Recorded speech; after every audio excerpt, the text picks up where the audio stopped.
What's up, guys? Got some exciting charts for you today. Make sure you guys smash that thumbs up, leave your comments below, subscribe to the channel if you haven't already, and let's take a look at this. I have some Elliott wave counts that I want you guys to take a look at, and then I want you guys to comment on them. Also, after I show you the very bullish and the very bearish Elliott wave count, and you let me know what you think, we're going to move on into, if you are a trader, we're going to take a look at that 4-hour chart, same thing we looked at yesterday, and see how it's playing out, see where it's going. And then I forgot yesterday, I apologize, we were going to take a look at the Dow Jones. I will be looking at that at the end of the video, so make sure you stick around for that also. But let's dig in, let's see what's going on. So in the long-term chart, you can see I have these trend lines off of our 2017 and 2021. You see the thick white one. That gets us up to the 114, 115 as a possibility, right?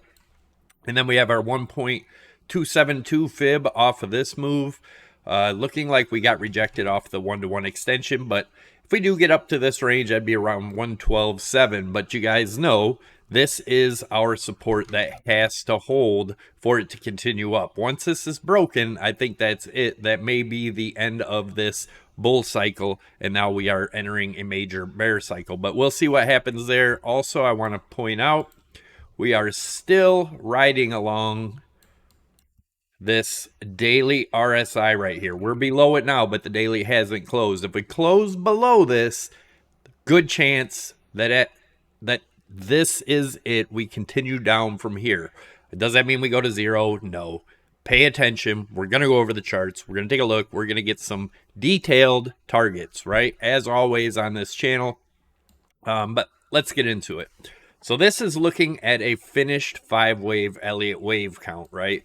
You can see the blue are sub-waves within the main waves. Wave 1 was 2017. Wave 2 went down to 2019. And then you had your 5 subwaves within, right? Saying this was the end of the 3rd wave right here.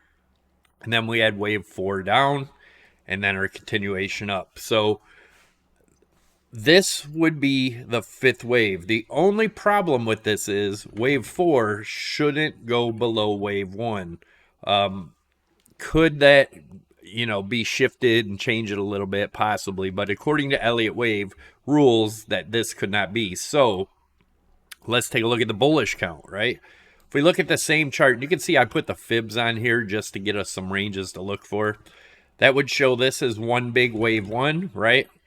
This was a wave 1 in here, wave 1, 2, 3, 4, 5, and then we had our 1, 2, 3, 4, 5 within. The only thing that's wrong with this one is this wave 4 down really doesn't look like an ABC right here, right? But nevertheless, either one doesn't fit perfectly. Elliott wave is not a perfection, but I myself am still in the bearish count. I still think we'll see this 35 to 9,700 range, right? I've been saying that for years, but I do believe that will be the true bottom, possibly, right? But could we still get up to these levels? Yes.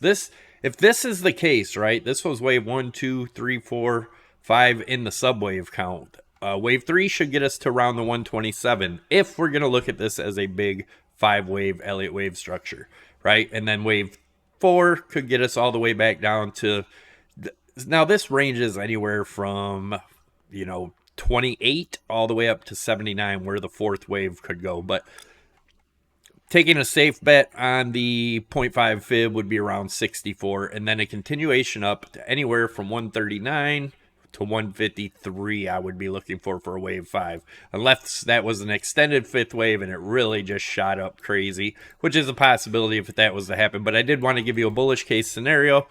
I do want to show you some more things pointing to bearishness now, right? So as you can see, we have, this is a monthly chart. We have a higher high, higher high, higher high, higher high, right? In the monthly. Right here, you have lower highs in the RSI, meaning hidden bearish divergence. Could this go up higher? Definitely. This could definitely shoot up a little bit higher and still be showing hidden bearish divergence.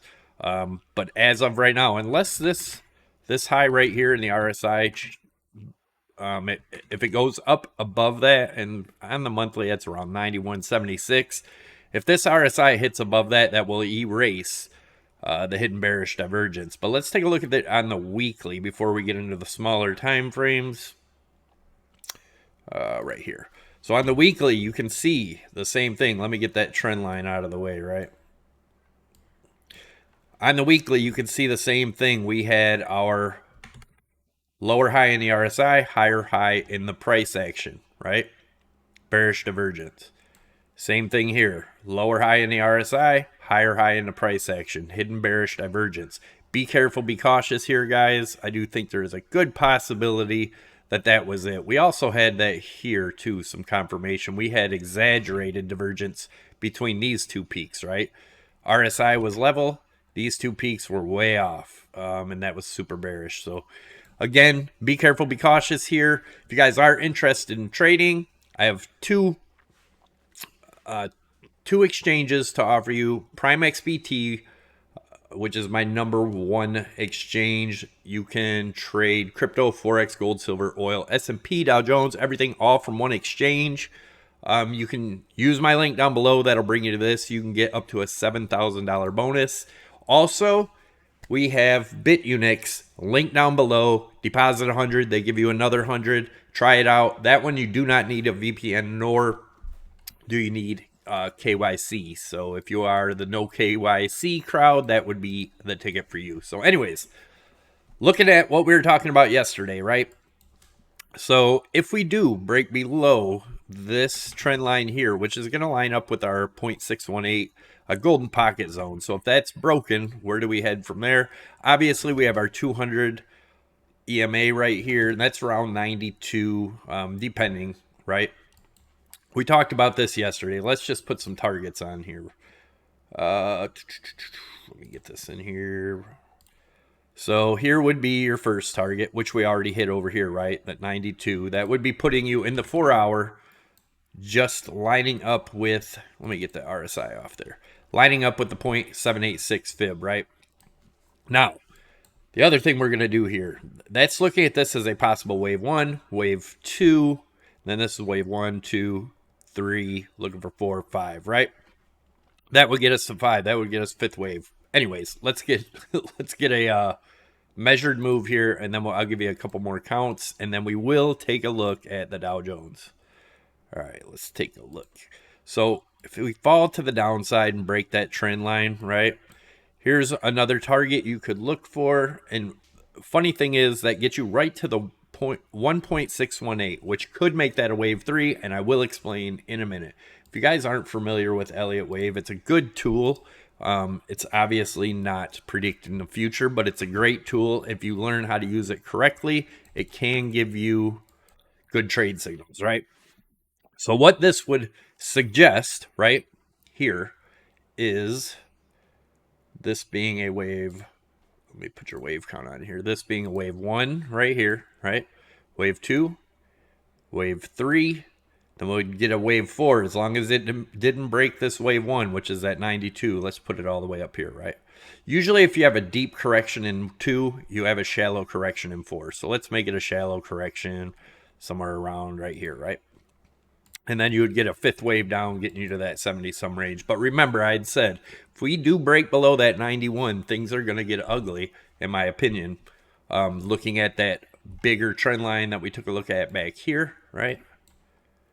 This trend line right here. This is pretty significant, guys. We break below that, and that becomes resistance. If that happens, we have a lot of downside to go. Now, let's take a look at... Wait, first let me give you that target here, right? That 1.618 target would be approximately 82,000. So here's what I'm going to do. If we break this trend line, right, at this 93.5, I'm going to see how this reacts. This bounce off of this 50 or 200 EMA. If it does bounce back up and get rejected here, I will be shorting down to this 82 range, possibly lower. Just keep an eye on the targets, guys.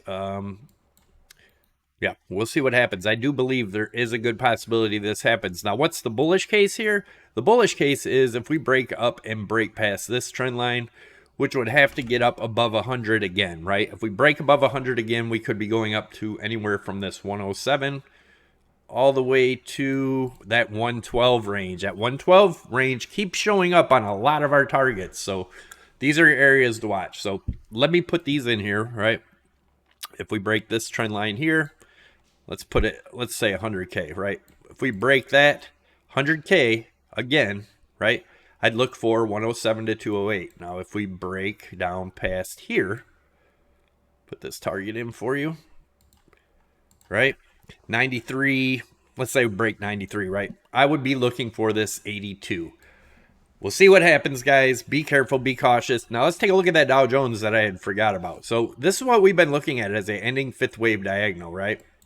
We broke above the diagonal of the wedge here a little bit on the weekly, but came back down below it, came back up, retested it, looking like it's bad news for... Let me move this up a little bit. There we go. So where would this take us, right? If this was the ending fifth wave diagonal, we could be looking at anywhere from a 40 to much further. But so in I think it was 2000, we had a 38% correction, which if it did the same thing as that, would get us down to approximately, let's see what level that would be, somewhere around 28,000 for the Dow. And if it was like 2008, it would be somewhere around 20,800 ish, right? But that does definitely look like an ending fifth wave diagonal. Again, guys, these markets are going crazy. Just be careful, be cautious. Always use stops if you are trading in these markets. But the other thing I wanted to talk about was right here.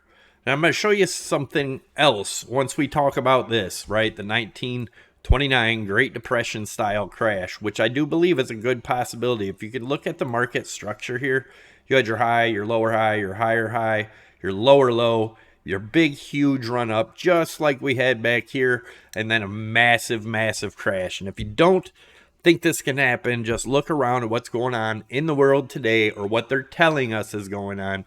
Guys, this stuff can happen in one fake news, right? So just be careful. And we could be looking at something like this. Now, could it go higher before that happens? Yes. And the reason being, I'm going to show you on that bullish count, right, on Bitcoin. We would have our drop, and our bullish count would get us to about 1929 if that was to happen. It would be an exact 100-year cycle. But as I've been saying, it doesn't have to be exactly 100 years, guys. This could break at any moment. So be careful, be cautious. Make sure you smash that thumbs up. Subscribe to the channel if you haven't already. Thank you guys for stopping in, and I will see you tomorrow. Bye.